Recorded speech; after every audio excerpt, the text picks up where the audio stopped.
नमस्कार, मी राकेश देशमुख. भारत पाकिस्तान या दोन्ही देशामध्ये युद्ध सदृश परिस्थिती निर्माण झाली आहे. दोन्ही देशांमध्ये तणावाचं वातावरण, संघर्षाचं वातावरण निर्माण झालेलं आहे.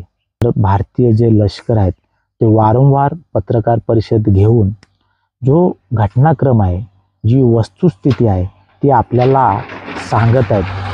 अत्यंत तोळामोळाचे शब्द वापरून, योग्य पद्धतीने शब्द वापरून, अति उत्साहीपणा न करता ते पत्रकार परिषद घेत आहेत. तर भारतीय लष्कराने सांगितलेलं आहे की आम्हाला युद्धाची खुमखुमी नाही आहे, परंतु जे दहशतवादी हल्ले जे आमच्या देशावर करतात नष्ट करण्यासाठी आम्ही हे युद्ध करत आहोत. म्हणजेच काय, आम्ही कुठल्याही आर्मीला टार्गेट न करता, पाकिस्तानी नागरिकांना टार्गेट न करता, फक्त जे दहशतवादींचे जे तळ आहेत, जे अड्डे आहेत, तेच फक्त आम्ही त्या ठिकाणी उद्ध्वस्त करत आहोत.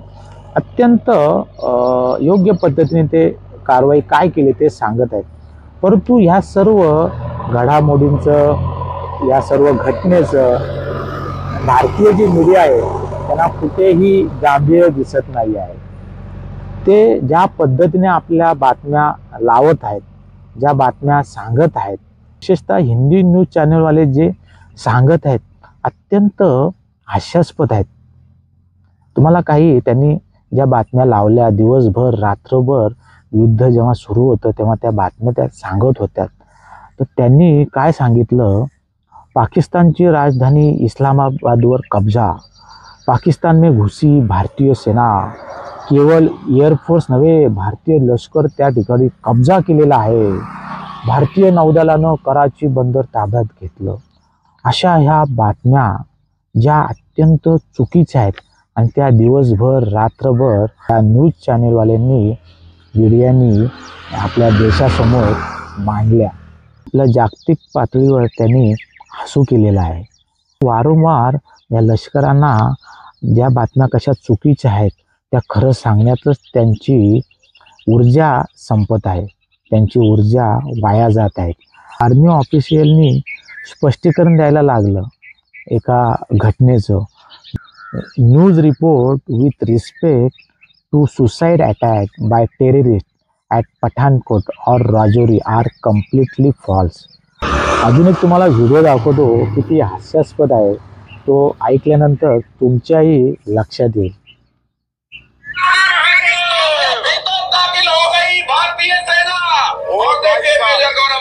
इसका मतलब समझिए ये क्या है? ये अब पराक्रम का वो प्रदर्शन है जिसकी दाव खेल नहीं पाएगा पाकिस्तान। लेकिन अब भारत की आर्मी घुस गई है मेजर गौरव आलिया। एक बार नेवी बीच में आके कराची पोर्ट में आग लगा दे, मजा आ जाएगा। एक बार नेवी वाले आप भी जरा अपना इसमें हिस्सा डालो। आर्मी अंदर घुस गई है पाकिस्तान में। INS विक्रांत है, वहां से करिए 15-20 BrahMos fire, set fire to the Karachi port. आग लगा दो कराची में, फूंक डालो पूरे। दूसरी बघा, काय क्रिकेटची मॅच सुरू आहे का? अशा पद्धतीने तुम्ही खळखळून हसता काय? काय टाळ्या काय वाजवताय? किती हास्यास्पद आहे. अशा पद्धतीने तुम्ही बातम्या चालवताय.